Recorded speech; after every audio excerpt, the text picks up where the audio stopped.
Pour réussir en course, tout le monde le sait, il faut être tough, il faut serrer les dents, il faut souffrir en silence. En tout cas, ce sont des croyances très populaires dans notre sport. Dans cette vidéo, j'aimerais vous expliquer pourquoi cette façon de penser peut freiner votre progression et rendre votre expérience de course moins plaisante. Et surtout, une solution basée sur la science pour trouver votre équilibre. Dans le monde de la course, il y a beaucoup de croyances qui renvoient un peu à l'idée que la course est un sport qui doit être douloureux et qu'on n'a pas de progression sans souffrance. Le fameux « on n'a rien sans rien ». Beaucoup de gens véhiculent cette idée très populaire sous le slogan « No pain, no gain » que tout le monde connaît. Un bon exemple de ça, c'est l'entraîneur et ancien athlète Alberto Salazar dans le documentaire Nike « La victoire à tout prix » lors de sa participation à l'ultramarathon de Comrades en 1994 dans la fournaise sud-africaine. Le mec avait refusé de boire de l'eau pour ne pas s'alourdir. Ça, c'est un bel exemple de la souffrance du coureur. No pain, no gain, c'est pas juste se mettre la misère à l'entraînement, c'est une façon de voir le monde et de vivre sa vie. Pendant des années, j'ai adhéré à ces croyances, je me mettais minable à l'entraînement, je serrais les dents, j'utilisais ma force mentale même pour limiter mes calories, même si j'étais affamé. Et pourtant, j'arrêtais pas de penser que quelque chose clochait. Oui, je progressais, mais je me blessais plusieurs fois par an, j'étais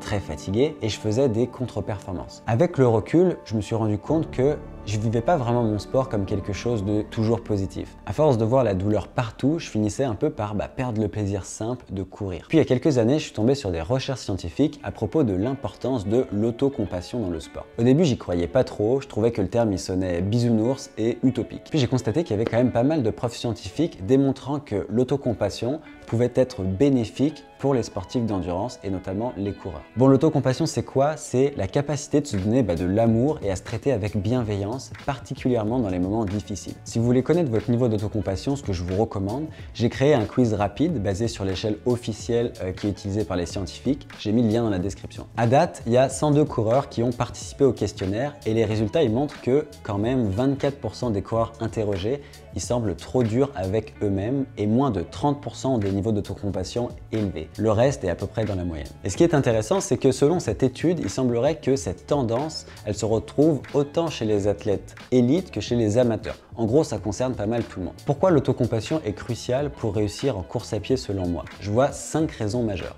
1. Être bienveillant envers soi, ça permet d'avoir un mental positif en course pour limiter le discours interne négatif du genre « t'es pas capable, t'es faible, tu seras jamais un bon coureur », ce genre de trucs. Si vous êtes capable de vous traiter avec tolérance et respect, vous allez nettement gagner en confiance et ça va aussi diminuer vos doutes et donc logiquement ça va améliorer vos performances. Deuxième point, l'autocompassion, ça permet de digérer les mauvaises expériences de course et on en a tous. Un bon exemple de ça, c'est mon premier marathon en 2019. J'avais pas eu des bonnes sensations et j'ai fini avec un chrono de 2h27. Je visais plus autour de 2h24 et à cause de ça, j'avais vécu beaucoup de frustration, j'avais ruminé pendant des mois, des semaines, etc.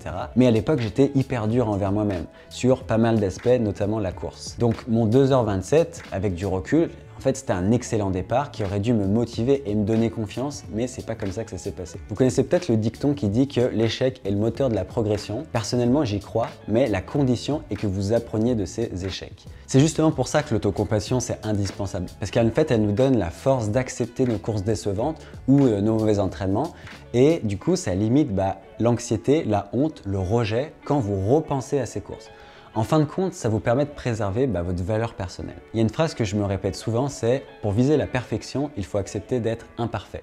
Et pour moi, ça représente pile poil l'autocompassion. Bon, 3, il y a des études qui ont montré que l'autocompassion, elle permettait de réduire les troubles alimentaires. C'est un gros sujet dont je parle beaucoup sur mon blog, on va pas trop en parler dans cette vidéo, mais en gros, les chercheurs, ils ont découvert que les gens moins bienveillants envers eux-mêmes, ils étaient plus susceptibles de se priver de nourriture, de juger négativement leur corps et de s'affamer. Scientifiquement, il y a beaucoup de preuves qui montrent qu'en fait, adhérer à des diètes restrictives ou bien restreindre ses calories de façon générale sur des longues périodes de temps, ça augmente le risque de blessure, de fatigue et ça limite la progression. L'autocompassion, elle permet de s'écouter et donc justement d'éviter ces pratiques qui sont risquées. 4. L'autocompassion, elle permet de mieux gérer le stress et l'anxiété. Il y a une étude très solide sur des athlètes qui a montré qu'une intervention d'autocompassion de 7 jours avait diminué leur autocritique, la rumination après un échec et les inquiétudes face à l'erreur.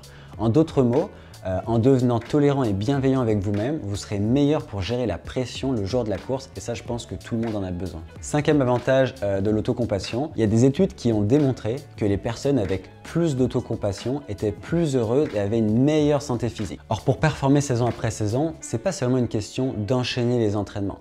c'est aussi une question de se sentir équilibré et épanoui dans sa vie. Et un exemple de ça, c'est ma saison lorsque j'étais en train de déménager. J'étais totalement fatigué physiquement et mentalement. J'étais pas top niveau course, je récupérais pas très bien, mais j'étais en fait incapable de réduire la charge d'entraînement parce que je voulais pas être faible. En gros, je manquais un peu d'autocompassion. En résumé, développer votre autocompassion, ça devrait amener plein de bénéfices pour votre carrière de coureur. Amélioration de la récupération via les émotions positives. Un athlète heureux récupère mieux. Moins de blessures car l'athlète écoute son corps et en prend soin. Amélioration de la performance aussi via un mental plus positif et plus fort. Progression rapide, durable en apprenant de ses erreurs et de ses échecs. Et finalement plus de plaisir en course à pied et dans la vie de façon générale. Maintenant, je ne suis pas en train de vous dire que la force mentale est inutile. Bien sûr qu'elle a sa place dans la performance. C'est un peu la force opposée en fait, le yin et le yang. D'ailleurs, voici un article scientifique qui s'appuie sur cette idée.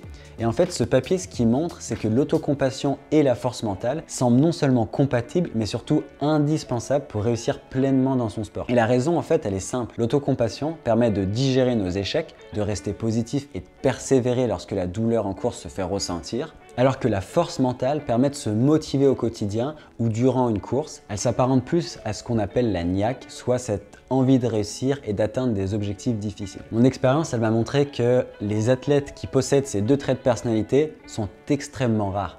Sûrement parce que en fait, conjuguer ces deux capacités, ça requiert une grande flexibilité mentale. Car en fait, on pense souvent à tort que la force mentale et l'autocompassion sont opposées. Maintenant, je vais vous donner quelques conseils pour augmenter votre autocompassion. Parce que oui, ça se travaille et pour l'améliorer, il n'y a pas besoin de regarder des comédies romantiques. Voici un de mes exercices favoris. Choisissez un événement négatif en lien avec la course. Par exemple, je sais pas, une mauvaise course, votre premier marathon où vous avez DNF, un truc du genre. Et si possible, un événement lors duquel vous avez été assez dur avec vous-même. Maintenant, imaginez que c'est un de vos meilleurs amis qui a traversé cet événement difficile.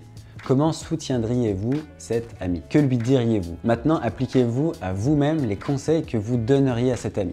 Par exemple, vous pourriez dire je suis tellement désolé, ça semble vraiment difficile » ou même les meilleurs coureurs ont des mauvaises courses. Tu n'es pas seul, cela montre que tu es humain comme le reste d'entre nous », des trucs du genre « je suis là pour toi, comment puis-je t'être utile ?» Enfin, ce genre de trucs en fait. Certaines personnes diront que de se parler de la sorte, c'est se trouver des excuses. Personnellement, j'aime pas trop parler d'excuses parce que pour moi, c'est plus des difficultés qu'on éprouve en tant que personne. Le terme excuse, c'est un peu être dans cet état d'esprit qu'on doit être dur avec nous-mêmes, c'est un peu infantilisant et jugeant aussi. En gros, ça va pas vraiment nous aider. Maintenant, j'ai une question pour vous. Avec le recul, avez-vous vécu des moments dans votre vie de coureur où vous auriez pu vous traiter avec plus de bienveillance, plus de respect, plus de tolérance? Comment vous parlez-vous après une mauvaise course ou un mauvais entraînement? Si ça ne vous dérange pas, dites-le moi en commentaire, ça va me faire plaisir de vous lire. Et en attendant, merci pour votre attention et on se voit dans une prochaine vidéo. Ciao!